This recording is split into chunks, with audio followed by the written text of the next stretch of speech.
Welcome back to our channel. Today, we're diving into one of the most tense periods in modern human history, the Cold War. An era that shaped the world as we know it today. From 1947 to 1991, the world was divided into two major camps, the Eastern Bloc led by the Soviet Union with communist ideology, and the Western Bloc led by the United States with capitalism. This wasn't a war with direct physical battles between the two superpowers, but a war of ideologies, propaganda, nuclear arms race, and proxy conflicts across various parts of the globe.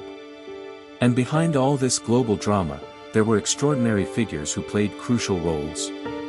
Their decisions determined the fate of millions of lives. Their policies shaped the new world order. Their courage or recklessness could have triggered a nuclear war that would have ended human civilization. So, who were the most influential figures in the Cold War era?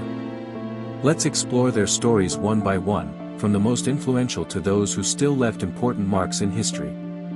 Don't forget to hit that subscribe button and turn on the notification bell so you won't miss any of our fascinating history content. Let's begin with a figure whose name cannot be separated from the very beginning of the Cold War, Joseph Stalin. His real name was Iosif Vissarionis Dzhugashvili, born on December 18, 1878, in the city of Gori, Georgia, which was then part of the Russian Empire. Stalin, meaning man of steel in Russian, came from a poor family. His father was an alcoholic shoemaker who frequently beat his son. But from this harsh background emerged a leader who would change the face of the world. As a young man, Stalin joined the Marxist Russian Social Democratic Labor Party.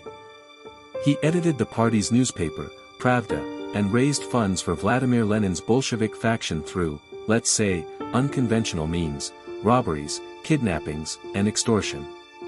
He was repeatedly arrested and exiled to Siberia, but kept returning to the struggle. When the Bolsheviks seized power in the October Revolution of 1917 and created a one-party state under the newly renamed Communist Party, Stalin joined its governing body, the Politburo.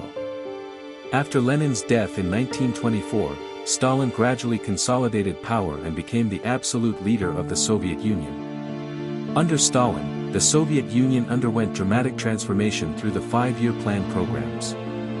A backward agrarian country transformed into a major industrial power in a short time. But the price? Horrifying. Forced agricultural collectivization caused mass famine in 1932 to 1933 that killed millions, especially in Ukraine in the tragedy known as the Holodomor. Then there was the Great Purge between 1934 to 1939. To eliminate what were called enemies of the working class, Stalin carried out mass arrests. More than 1 million people were imprisoned and at least 700,000 were executed. Military generals, party officials, intellectuals, anyone considered a threat could disappear overnight. By 1937, Stalin had complete personal control over the party and state. During World War II, Stalin made the controversial decision to sign a non-aggression pact with Nazi Germany in 1939, which then led to the Soviet invasion of Poland.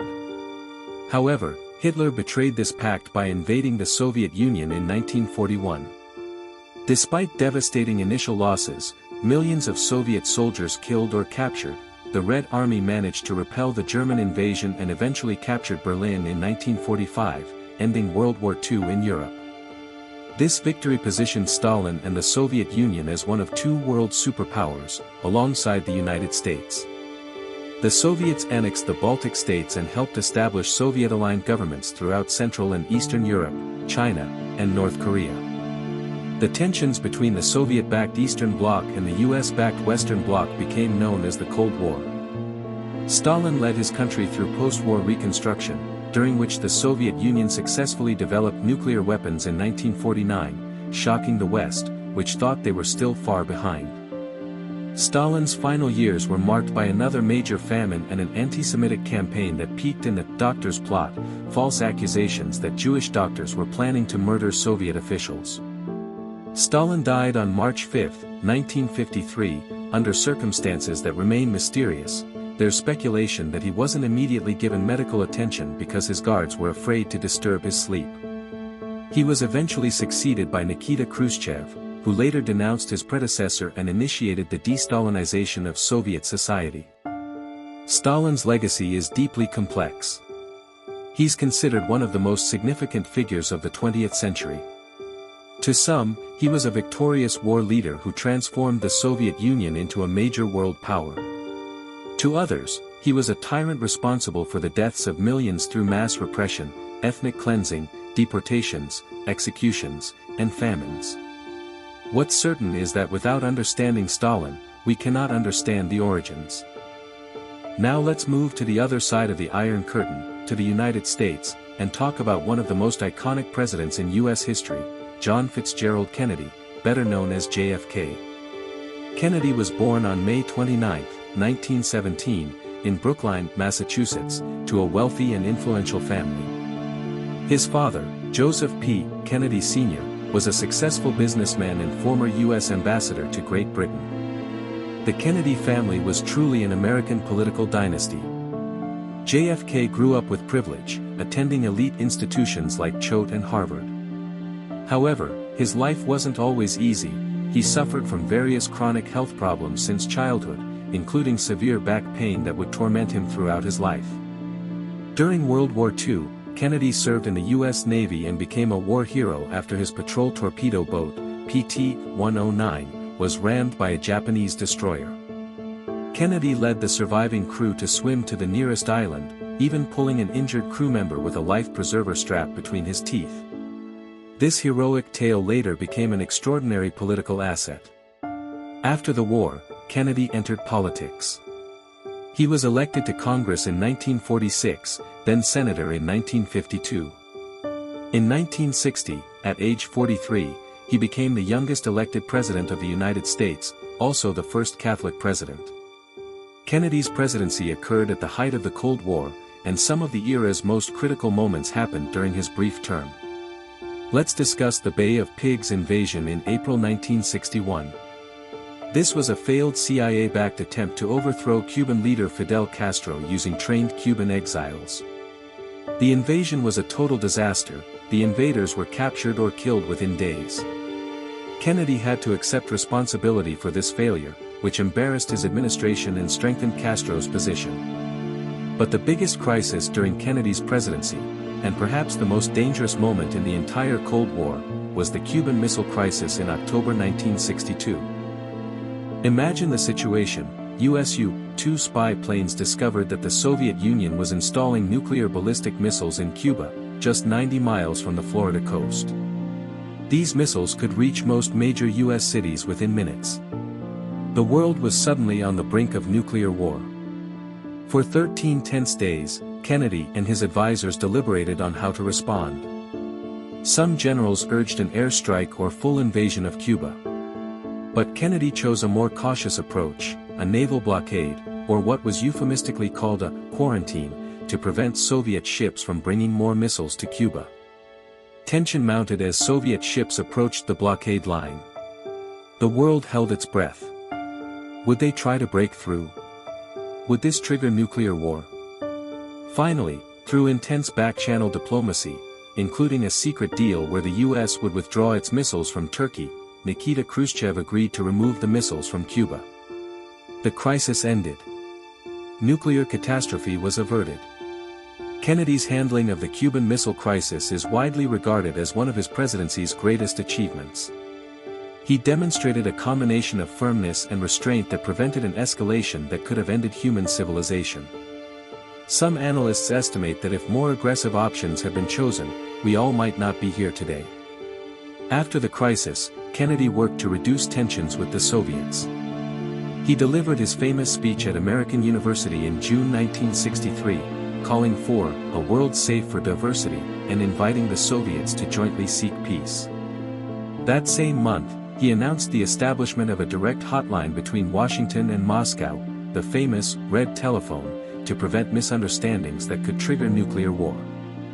In August 1963, the US, Soviet Union, and Britain signed the Limited Nuclear Test Ban Treaty, which banned nuclear testing in the atmosphere, outer space, and underwater. This was the first step toward broader arms control. Kennedy was also famous for his commitment to the space program. In his famous 1961 speech, he declared the goal of sending a man to the moon before the end of the decade.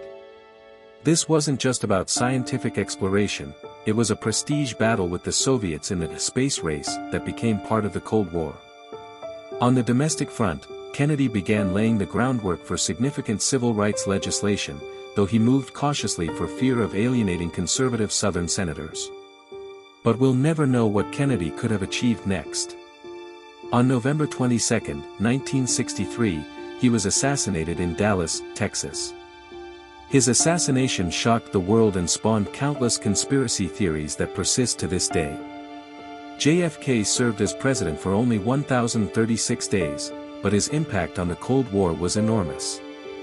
He represented a new generation of American leadership, young, charismatic, full of energy. His image as a handsome, forward-thinking leader made him an enduring cultural icon. But beyond the mythology, Kennedy's substantive contribution was in managing a crisis that could have ended the world. In the Cold War's most dangerous moment, he chose diplomacy over confrontation, restraint over aggression. And for that, we all owe a debt. We now jump to the 1980s and discuss the president whom many credit with winning the Cold War, Ronald Wilson Reagan. Reagan had one of the most unique journeys to the White House. Born on February 6, 1911, in Tampico, Illinois, he grew up in a working-class family. His father was a shoe salesman who struggled with alcoholism. Before entering politics, Reagan was a successful Hollywood actor. He starred in dozens of films from the 1930s to the 1960s, mostly B-grade films, but some quite successful. He also became president of the Screen Actors Guild, the Actors Union, which gave him his first experience in negotiation and politics. Reagan's political transformation is fascinating. He started as a liberal Democrat who supported the New Deal, but gradually shifted right. By the 1960s, he had become a vocal conservative Republican. He was elected governor of California in 1966 and served 2 terms. Reagan tried for the Republican presidential nomination in 1968 and 1976 but failed. Finally, in 1980, at age 69, he succeeded, becoming the oldest person elected as U.S. president at that time. When Reagan took the oath of office in January 1981, the Cold War was experiencing a period of high tension sometimes called the Second Cold War. Détente, the period of easing tensions in the 1970s, had collapsed after the Soviet invasion of Afghanistan in 1979. Reagan's approach to the Soviet Union was initially very confrontational. In his famous speech in March 1983, he called the Soviet Union the evil empire. This harsh rhetoric was very different from the more cautious approach of his predecessors. Reagan launched a massive military buildup, significantly increasing defense spending. He argued that the U.S. should negotiate from a position of strength, and that the best way to do that was to show the Soviets they couldn't win an arms race. One of Reagan's most controversial proposals was the Strategic Defense Initiative, SDI, mockingly nicknamed Star Wars by critics. This was an ambitious program to develop a space-based missile defense system that could shoot down Soviet ballistic missiles. Many scientists were skeptical whether this was technologically feasible, but the program made the Soviets very worried.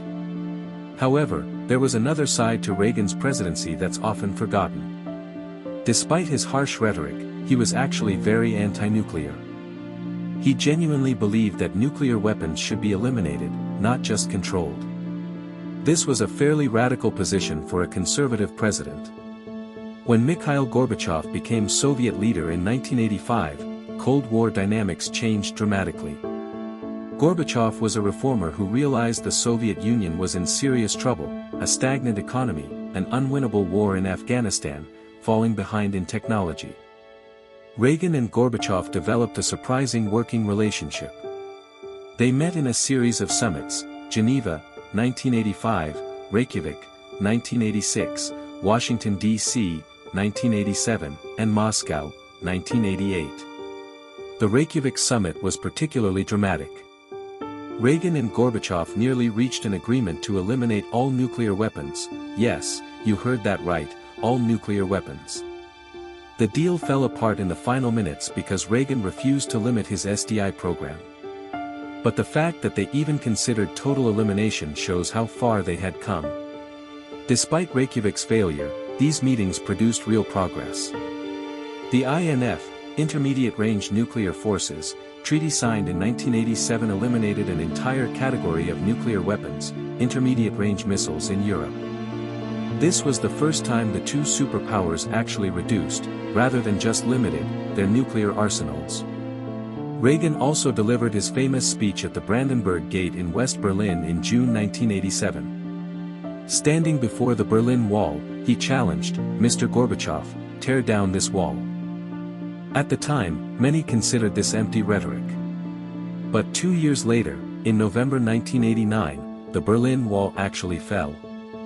Within 2 years after that, the entire Soviet bloc collapsed, and the Soviet Union itself ceased to exist in December 1991, nearly 3 years after Reagan left office. Did Reagan win the Cold War? This is a complex debate. Supporters say his military buildup policy forced the Soviets to spend themselves into bankruptcy trying to keep up, accelerating their economic collapse. They also point to Reagan's support for anti-communist movements worldwide, from the Mujahideen in Afghanistan to Solidarity in Poland. Critics argue that the Soviet Union collapsed primarily due to internal contradictions and systemic economic failures, not external pressure. They say Gorbachev, not Reagan, was the figure who truly ended the Cold War with his reforms. The truth, as usual, is probably somewhere in between. Reagan created conditions that made Soviet reform more urgent, but Gorbachev made the choice to actually reform rather than crack down harder. Both played important roles. What's clear is that Reagan left a complex legacy. He was a brilliant communicator, the great communicator, who could articulate an optimistic vision of America that resonated with many people. His optimism and belief in Western superiority helped shape the narrative that ultimately prevailed. But his policies were also controversial: massive military buildup, support for authoritarian anti-communist regimes, economic policies that increased inequality. The full impact of his presidency is still debated today. What can't be debated: Reagan was one of the most important figures in the final phase of the Cold War, and the world that emerged from that conflict was heavily influenced by his vision and policies. Now let's discuss the man who is perhaps most responsible for how the Cold War ended, peacefully, not with nuclear explosions, Mikhail Sergeyevich Gorbachev. Gorbachev was born on March 2, 1931, in the Stavropol region of Russia, to a peasant family. His youth was filled with trauma. He experienced Nazi occupation, and his grandfather was arrested during Stalin's Great Purge.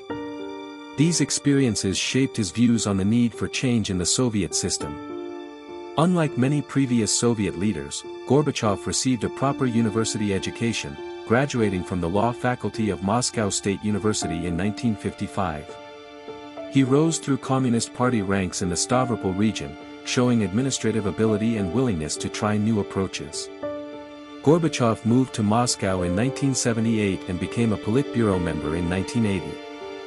He quickly gained a reputation as an intelligent young reformer among a leadership dominated by an old, inflexible generation. When Konstantin Chernenko, the third Soviet leader in 3 years, died in March 1985, Gorbachev was elected General Secretary at age 54. He was the youngest leader since Stalin. Gorbachev inherited a system in serious crisis. The Soviet economy was stagnant, productivity low, living standards far behind the West. The war in Afghanistan was draining resources and morale. The rigid political system couldn't adapt to a rapidly changing world.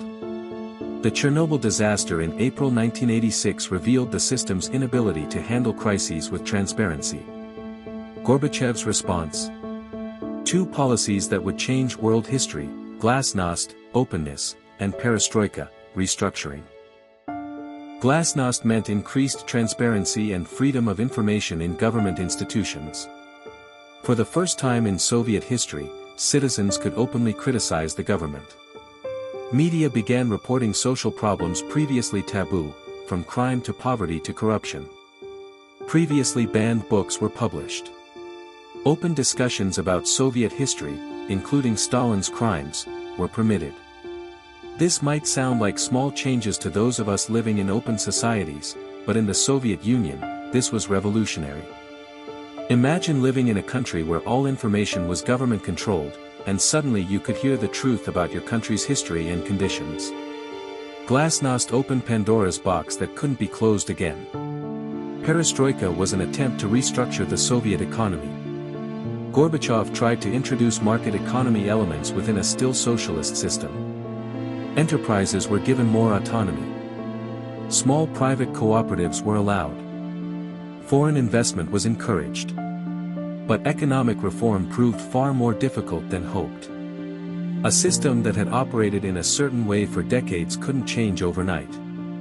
Half-hearted changes created instability instead, production declined, goods shortages increased, inflation soared. Soviet people who had long suffered shortages now faced even worse situations. On the international front, Gorbachev took a very different approach from his predecessors. He realized the Soviet Union couldn't continue competing in the arms race with the US. Military spending consumed about 15 to 17% of Soviet GDP, an unsustainable burden. Gorbachev was genuinely committed to reducing tensions with the West and ending the Cold War. In his meetings with Reagan, he showed surprising flexibility, willing to make major concessions to achieve arms control agreements. More importantly, Gorbachev abandoned what was called the Brezhnev Doctrine, the policy that the Soviet Union would use military force to defend communist regimes in Eastern Europe. Instead, he declared that each country had the right to determine its own political path. This was an extraordinarily significant change. To understand why, we need to remember that communist regimes in Eastern Europe were essentially maintained by the threat of Soviet intervention. When Hungarians revolted in 1956, Soviet tanks rolled in. When Czechoslovaks tried socialism with a human face in 1968, Soviet tanks rolled in. Everyone knew the Red Army would crush any attempt to leave the Soviet orbit. But now Gorbachev was saying, essentially, we won't do that anymore. And he really meant it. The result was dramatic. In 1989, a wave of revolution swept Eastern Europe. In Poland, the Solidarity movement won semi-free elections. In Hungary, the government opened the border with Austria. In Czechoslovakia, the Velvet Revolution overthrew the communist regime bloodlessly. In Romania, dictator Nicolae Ceausescu was overthrown and executed. And most iconically, in November 1989, the Berlin Wall, the clearest symbol of the Cold War, fell. East and West Berliners celebrated together, smashing the wall with hammers. This was one of the most emotional moments in modern history. Through all of this, Gorbachev kept his promise. No Soviet tanks. No military intervention. He let the Soviet Empire collapse without bloodshed. But Gorbachev lost control of the process he started. Glasnost and Perestroika unleashed forces he couldn't control. Ethnic nationalism that had been suppressed for decades exploded to the surface. Soviet republics began demanding independence. In August 1991, hardliners in the government attempted a coup to stop Gorbachev's reforms and save the Soviet Union. The coup failed, largely because of popular resistance led by Boris Yeltsin. But paradoxically, the coup's failure actually accelerated the Soviet Union's end. One by one, Soviet republics declared independence. In December 1991, Gorbachev acknowledged reality and resigned. The Soviet Union officially ceased to exist on December 26, 1991. The Cold War ended, not with a bang, but with a whimper. Gorbachev's legacy is deeply complex and contradictory. In the West, he's praised as a hero who peacefully ended the Cold War and freed Eastern Europe. He won the Nobel Peace Prize in 1990. He's honored as a visionary statesman who had the courage to acknowledge that the old system wasn't working and dared to change it. But in Russia, the view of Gorbachev is very different. Many Russians see him as a weak leader who lost their great superpower. They blame him for the economic chaos of the 1990s, the loss of Russia's global status, and the impoverishment of millions. To them, he's a traitor who sold out their country. The truth? Gorbachev tried to do something perhaps impossible, reform a totalitarian system from within without destroying it. He wanted to create socialism with a human face, a more open and prosperous Soviet Union but still socialist. He didn't intend to end the Soviet Union, but that's what happened. An interesting question: was there a way to reform the Soviet Union without destroying it? Did Gorbachev make fatal mistakes, or was the collapse already inevitable? We'll never know. What's clear, without Gorbachev, the Cold War could have ended very differently, perhaps with more violence, perhaps not ending at all for many more years. His choice not to use military force to maintain the Soviet Empire saved many lives and made the transition, though difficult, far less bloody than it could have been. Gorbachev died in August 2022 at age 91. His death, ironically, came as Russia-West relations deteriorated again under Vladimir Putin's leadership. The world he helped create, where the Cold War ended and peace between East and West seemed possible, felt very distant in his final years. Let's go back a bit to the beginning of the Cold War and discuss the figure who actually gave this conflict its name, Sir Winston Leonard Spencer Churchill. Churchill is one of the most famous figures of the 20th century, mainly for his leadership during World War II. But his role in shaping the Cold War is also very significant, though often overlooked. Born on November 30, 1874, into a prominent British aristocratic family, Churchill had an extraordinarily long and diverse career. He was a soldier, journalist, writer, and of course, politician. He was first elected to Parliament in 1900 and served in various cabinet positions for several decades.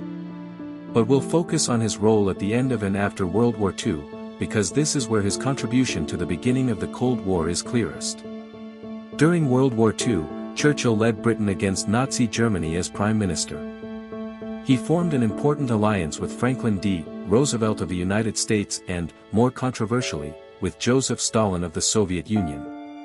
The Big Three met in a series of conferences to plan war strategy and, more importantly, the post-war world. But even while still allied with Stalin against Hitler, Churchill was already worried about Soviet post-war intentions. He could see that Stalin intended to dominate Eastern Europe and spread communist influence as far as possible.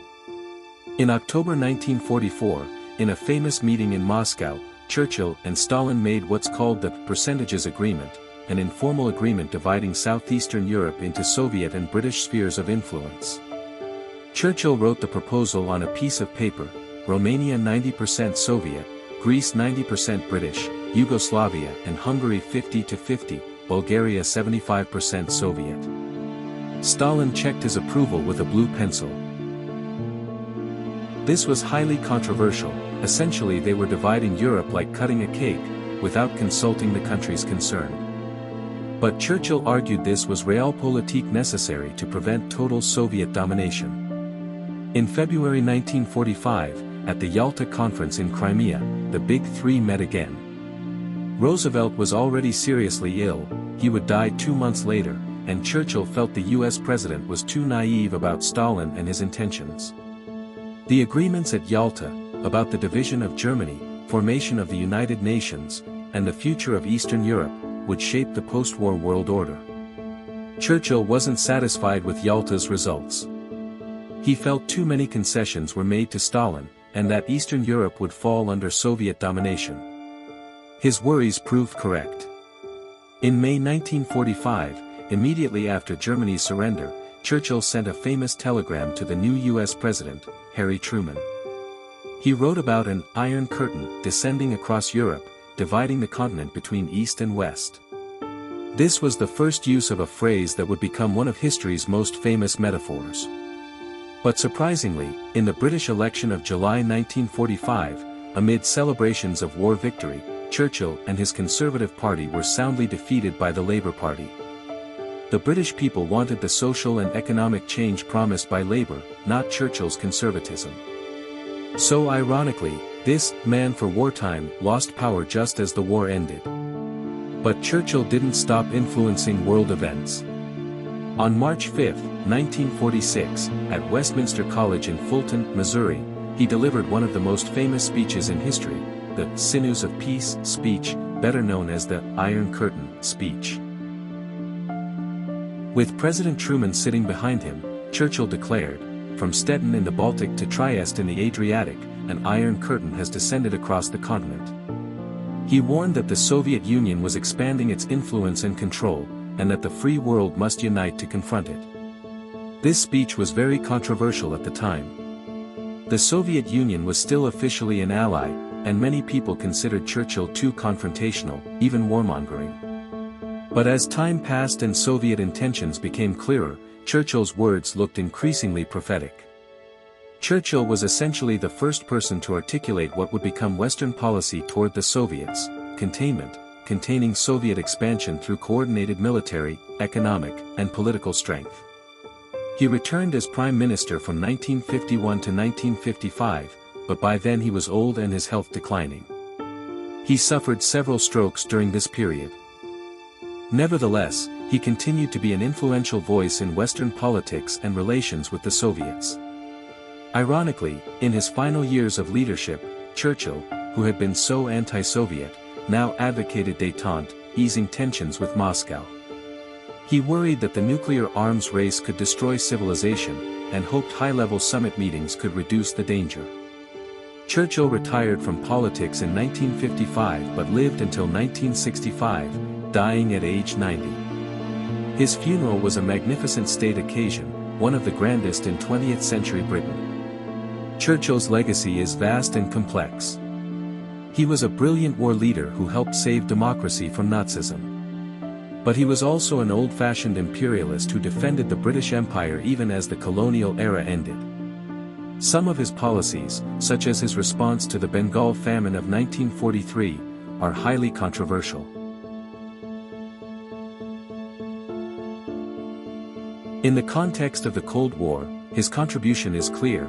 He was one of the first to recognize the threat posed by Soviet expansionism, and he articulated the need for a coordinated response from the free world.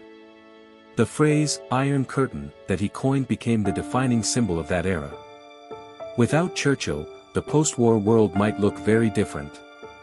His stark warnings helped awaken the West to the reality of the situation with the Soviets, and his speeches and writings shaped how a generation of politicians and citizens understood the conflict.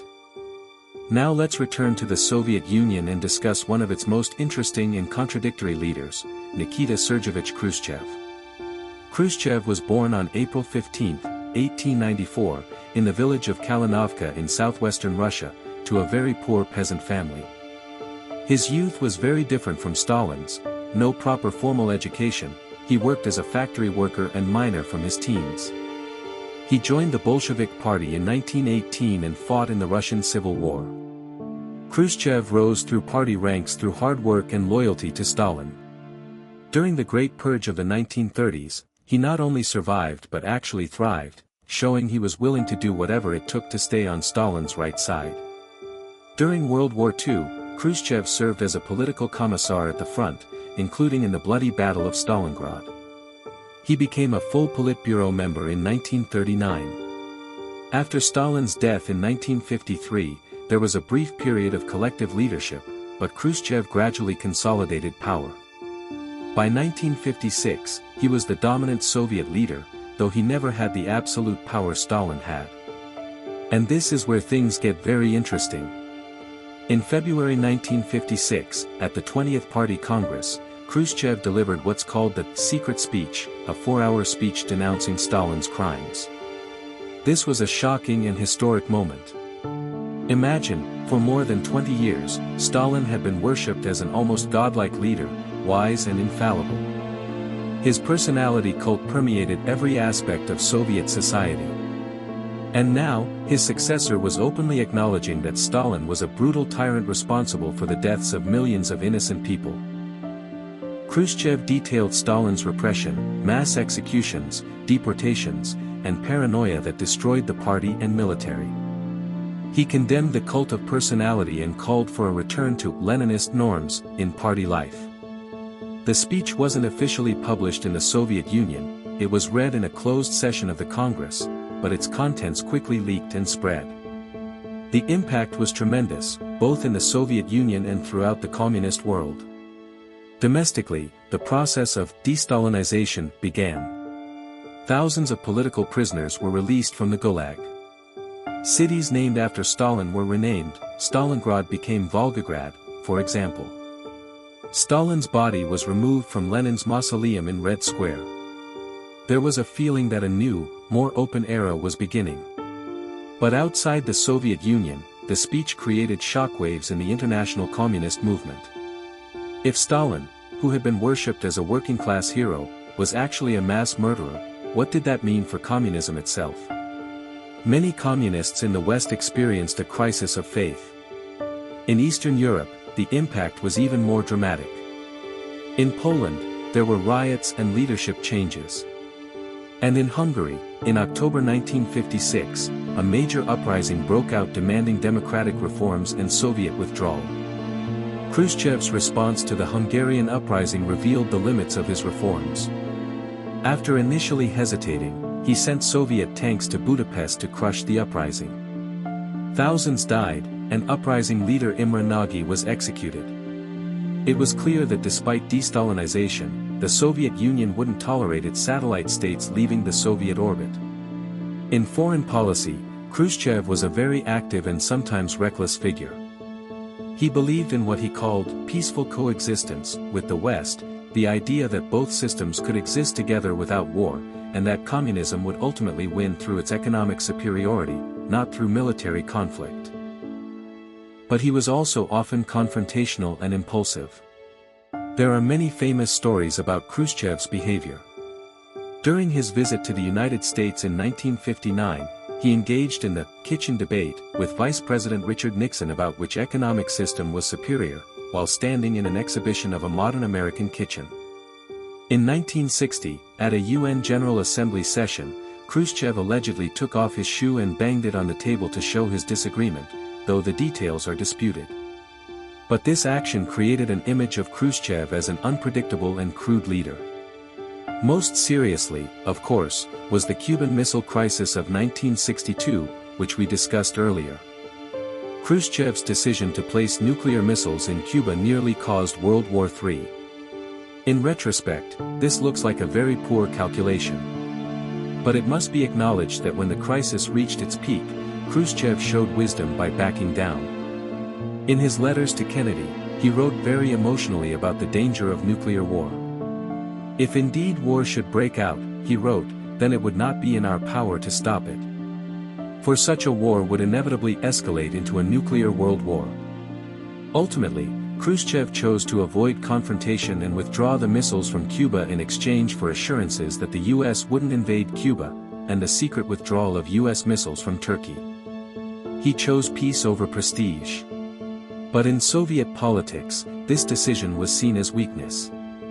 Officials viewed Khrushchev's retreat as a humiliation showing poor leadership. This was combined with the failure of his agricultural policies, the ambitious but ultimately unsuccessful Virgin Lands campaign, and backlash against his de-Stalinization reforms. In October 1964, in an internal party coup, Khrushchev was forced to resign. He was accused of voluntarism, making impulsive decisions without